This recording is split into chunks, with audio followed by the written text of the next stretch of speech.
प्यारे बच्चों, class 11th के लिए टर्म 2 परीक्षा विषय अर्थशास्त्र के लिए महत्वपूर्ण सब्जेक्टिव क्वेश्चन आप लोगों को चैप्टर बाय चैप्टर वीडियो के माध्यम से बता रहा हूं।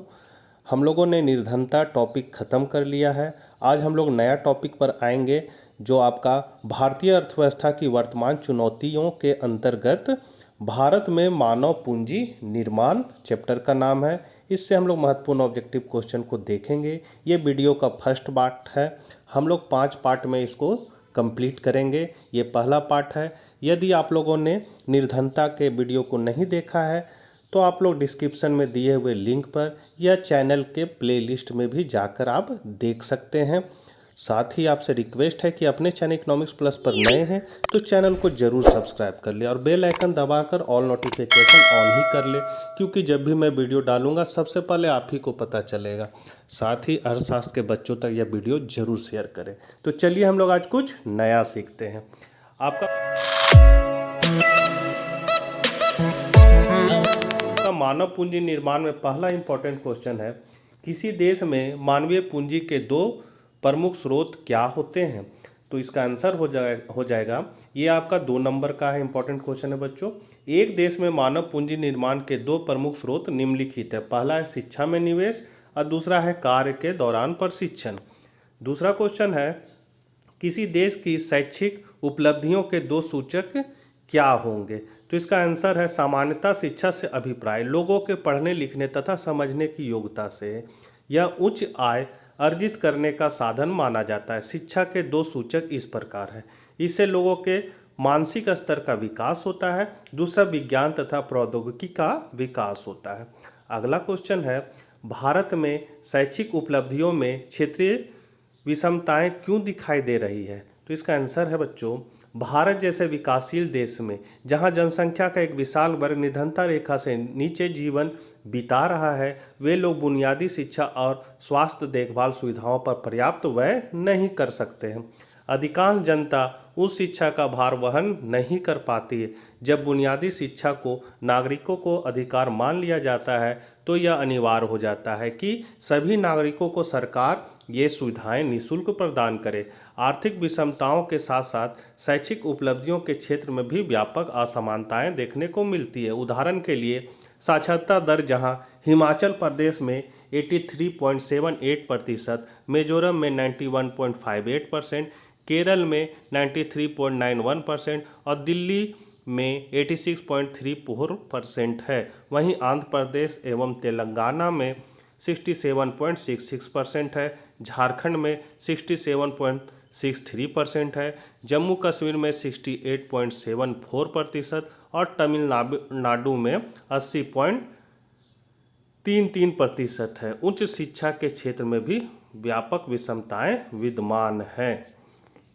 अगला क्वेश्चन है, मानव पूंजी निर्माण और मानव विकास के भेद को स्पष्ट करिए। मतलब ये दोनों में क्या अंतर है? तो मानव पूंजी निर्माण एवं मानव विकास में भेद इस प्रकार है। मानव पूंजी की अवधारणा शिक्षा और स्वास्थ्य को श्रम की उत्पादकता बढ़ाने का माध्यम मानती है। मानव पूंजी का विचार मानव को किसी साध्य की प्राप्ति का साधन मानता है। यह साध्य उत्पादन में वृद्धि का है। इस मतानुसार शिक्षा और स्वास्थ्य पर किया गया निवेश अनुत्पादक है अगर उसमें वस्तुओं और सेवाओं के निर्गत में वृद्धि ना हो। मतलब यदि हम शिक्षा में निवेश कर रहे हैं और उससे मेरा उत्पादन नहीं बढ़ रहा है तो वो मेरा शिक्षा पर इन्वेस्ट करना व्यर्थ है। दूसरी ओर मानव विकास के परिप्रेक्ष्य में मानव स्वयं साध्य भी है। भले ही शिक्षा स्वास्थ्य आदि पर निवेश से श्रम की उच्च उत्पादकता में सुधार ना हो, किंतु इनके माध्यम से मानव कल्याण का संवर्धन तो होना ही चाहिए। अगला क्वेश्चन है, मानव पूंजी की तुलना में मानव विकास किस प्रकार से अधिक व्यापक है? तो मानव पूंजी का विचार मानव को किसी साध्य की प्राप्ति का साधन मानता है। यह साध्य उत्पादकता में वृद्धि का है। इस मतानुसार शिक्षा और निवेश पर किया गया निवेश अनुत्पादक है अगर उसमें वस्तुओं और सेवाओं के निर्गत में वृद्धि ना हो। मानव विकास का संबंध इस बात से है कि स्वास्थ्य एवं शिक्षा मानव भलाई का अंग है। मानव विकास का वह अवसर प्रदान करता है जिससे वे उपयोगिता प्राप्त करने में चयन कर सके। मानव विकास के परिप्रेक्ष्य में मानव स्वयं साध्य भी है। भले ही शिक्षा स्वास्थ्य आदि पर निवेश से श्रम की उच्च उत्पादकता में सुधार ना हो, किंतु इनके माध्यम से मानव कल्याण का संवर्धन तो होना ही चाहिए।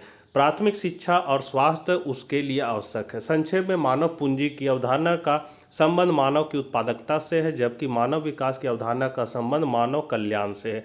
दोनों अवधारणाओं में शिक्षा एवं स्वास्थ्य प्रमुख स्रोत है, लेकिन निवेश का लक्ष्य अलग अलग है। मानव विकास से मानवीय उत्पादकता में स्वतः वृद्धि हो जाएगी, अतः मानव विकास मानव पूंजी की तुलना में अधिक व्यापक है। यहाँ पर मानन जो लिखा हुआ यहाँ हो जाएगा मानव पूंजी की तुलना में अधिक व्यापक है। थोड़ा सा टाइपिंग मिस्टेक हो गया है बच्चों। अगला है मानव पूंजी के निर्माण में किन कारकों का योगदान रहता है। तो मानव पूंजी के निर्माण में निम्नलिखित कारकों का योगदान रहता है। किसका? तो शिक्षा, स्वास्थ्य, प्रशिक्षण, संचार तथा प्रवास का। अगला क्वेश्चन है शिक्षा एवं स्वास्थ्य को नियंत्रित करने वाले दो सरकारी संगठनों के नाम बताए। तो पहला शिक्षा को तो राष्ट्रीय शैक्षणिक अनुसंधान एवं प्रशिक्षण परिषद, और दूसरा विश्वविद्यालय अनुदान आयोग, जिसको हम लोग शॉर्टकट में यूजीसी कहेंगे। स्वास्थ्य में है स्वास्थ्य मंत्रालय और भारतीय आयुर्विज्ञान अनुसंधान परिषद। अगला क्वेश्चन है बच्चों शिक्षा को किसी राष्ट्र के विकास में एक महत्वपूर्ण आगत माना जाता है, क्यों? तो राष्ट्र निर्माण के लिए शिक्षा का महत्वपूर्ण आगत है, क्योंकि शिक्षा से अच्छे नागरिक उभर कर आते हैं। शिक्षा व्यक्ति के साथ साथ पूरे समाज को लाभान्वित करती है। शिक्षा से मानव की क्षमता का संवर्धन होता है। शिक्षा से विज्ञान और प्रौद्योगिकी का विकास होता है। शिक्षा से लोगों के मानसिक स्तर का विकास होता है। देश के सभी क्षेत्रों के प्राकृतिक तथा मानवीय साधनों के प्रयोग को शिक्षा सुविधाजनक बनाती है। शिक्षित मनुष्य आर्थिक सामाजिक विकास में ज़्यादा योगदान देता है, यहाँ ज़्यादा होगा।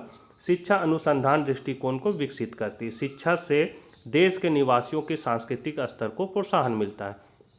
अगला क्वेश्चन है बच्चों पूंजी निर्माण के निम्नलिखित स्रोतों पर चर्चा कीजिए।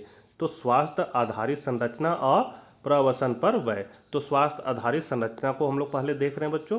किसी भी कार्य को अच्छी तरह से कौन कर सकता है? डैश एक बीमार व्यक्ति या फिर एक स्वस्थ व्यक्ति। चिकित्सा सुविधाओं के सुलभ होने पर एक बीमार श्रमिक कार्य से विमुख रहेगा, इससे उत्पादकता में कमी आएगी। अतः इस प्रकार से स्वास्थ्य पर व्यय मानव पूंजी के निर्माण का एक महत्वपूर्ण स्रोत है। अस्पताल के भवन, मशीनों एवं उपकरणों, एम्बुलेंस आदि पर किया गया व्यय स्वास्थ्य आधारित संरचना का निर्माण करता है। स्वास्थ्य आधारित संरचना से स्वास्थ्य में बढ़ोतरी होती है और परिणाम स्वरूप उत्पादकता में भी वृद्धि होती है। एक स्वस्थ श्रमिक अच्छा से काम करेगा, जबकि बीमार आदमी काम नहीं कर पाएगा, इसीलिए ये सब है। अगला है प्रवसन पर व्यय। व्यक्ति अपने मूल स्थान की आय से अधिक आय वाले रोजगार की तलाश में प्रवसन या पलायन करते हैं। भारत में ग्रामीण क्षेत्रों से शहरों की ओर प्रवसन मुख्यतः गांव में बेरोजगारी के कारण ही होता है। अकुशल श्रमिक देश के अंदर प्रवास करते तथा शिक्षित एवं कुशल व्यक्ति देश के बाहर भी प्रवास के लिए जाते हैं। प्रवसनों की दोनों ही स्थितियों में परिवहन की लागत और उस्तर निर्वाह लागत के साथ एक अनजाने सामाजिक सांस्कृतिक परिवेश में रहने की मानसिक लागतें भी प्रवासी श्रमिकों को सहन करनी पड़ती है। लेकिन प्रवासित स्थान पर ज़्यादा कमाई से प्रवसन का व्यय हल्का हो जाता है। अतः प्रवसन पर किया गया व्यय मानव पूंजी निर्माण का स्रोत है। कहीं कहीं थोड़ा सा टाइपिंग मिस्टेक है, उसको नज़रअंदाज कीजिएगा, मैं पढ़ दे रहा हूँ बच्चों। मानव पूंजी निर्माण का स्रोत होगा जाएगा। अगला क्वेश्चन है मानव संसाधनों के प्रभावी प्रयोग के लिए स्वास्थ्य और शिक्षा पर व्यय संबंधी जानकारी प्राप्त करने की आवश्यकता का निरूपण करें। तो इसका आंसर है बच्चों शिक्षा में निवेश को मानव पूंजी का एक प्रमुख स्रोत माना जाता है। इसके अतिरिक्त स्वास्थ्य में निवेश, कार्य के दौरान प्रशिक्षण, प्रबंधन तथा सूचना आदि में निवेश मानव पूंजी के निर्माण के अन्य स्रोत हैं। व्यक्ति अपनी आय को बढ़ाने के लिए शिक्षा पर निवेश करता है। उसी प्रकार स्वास्थ्य पर व्यय से स्वस्थ श्रमिकों की आपूर्ति बढ़ती है और इस कारण उत्पादकता में भी वृद्धि होती है। बचाव, निदान, स्वच्छ पेयजल, दवाओं पर व्यय तथा सफाई पर किया गया व्यय आदि स्वास्थ्य व्यय के उदाहरण हैं। जन सामान्य को इन सब की जानकारी होना आवश्यक है, तभी वह इन सुविधाओं का भरपूर लाभ उठा सकता है। तो बच्चों मानव पूंजी निर्माण का यह पहला वीडियो है। जल्दी हम लोग सेकंड वीडियो में मिलते हैं महत्वपूर्ण क्वेश्चनों के साथ। तब तक आज्ञा दीजिए। Bye bye.